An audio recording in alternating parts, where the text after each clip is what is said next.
Welcome back to another episode of Warren Cali. In this episode, I'ma detail the story of Fido's Hoover Gangsta Crip rapper, H-Crown. H-Crown was born Sean Flores around 1989. He would grow up in South Central LA in the 90s and the early 2000s. Being a kid during this time period in LA would be tough. You had years like 1992 being one of LA's most dangerous years. You had the LA riots, and you also had LA County totaling over 2,500 murders. LA had thousands of gang members and hundreds of gangs spread all over the region, totaling thousands of killings and numerous reported crimes by the years. So being a young kid growing up in South Central, it was easy to go outside and see a lot, and even easier to be a part of it. At about 12 or 13 years old, H-Crown will become a part of the Fido's Hoover Gangsta Crips. The Hoovers will become one of the biggest black gangs in South Central by the 80s, and still are to this day. The Hoovers would gain a deadly reputation as they stretched many blocks across South Central, making them have multiple sets under the Hoover umbrella. Currently, they have hoods like 5 Deuce, 5-9, 7-4, 8 Trey, 9 Deuce, 9-4, 107, and 11 Deuce Hoover.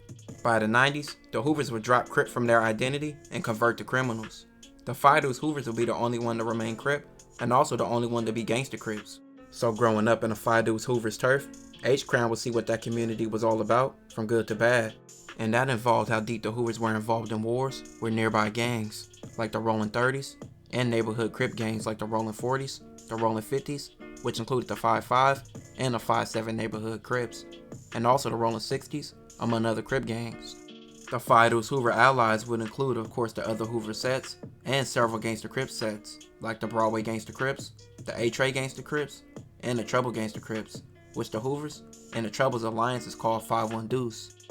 This type of environment will put H-Crown in the middle of growing up in a war zone, and he will fully jump in the streets, trying to build his name as a reputable Hoover.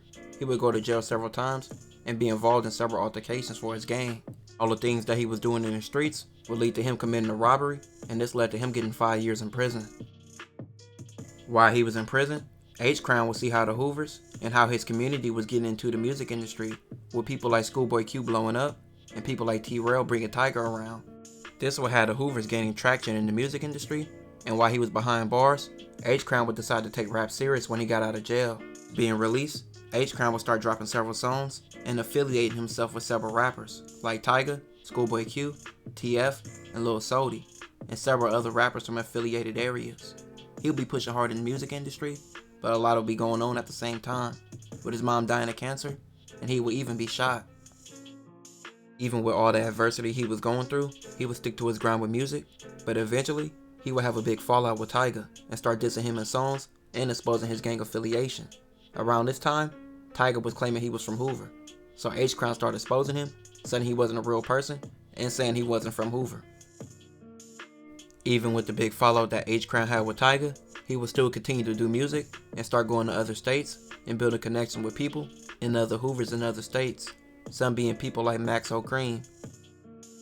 But by 2017, H-Crown's life will take a turn for the worse. H-Crown will be arrested for stabbing a 44-year-old man in North Carolina.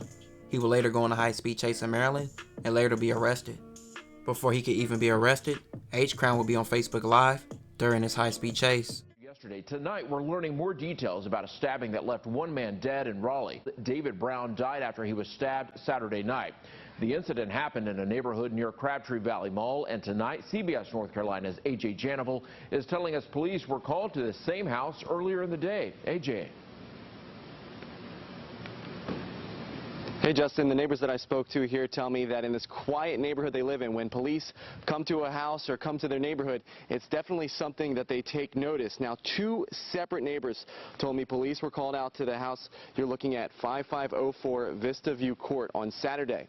Now, what you're looking at now is video from one of the neighbors who sent me this. It's time-stamped at Saturday around 2:45 in the afternoon. The video shows 2 Raleigh police officers responding to the same home where 6 hours later, as you mentioned, there would be a call to what eventually would be a fatal stabbing. I did speak to some neighbors in this development. They tell me that this is not the kind of news that they expected. Of recently, H-Crown would just be sentenced to 21 years in prison. He's currently in a jail in North Carolina, and his earliest parole date is in 2034. This will conclude this episode. If you haven't already, make sure you check out my previous episodes. Don't forget to like, comment, and subscribe.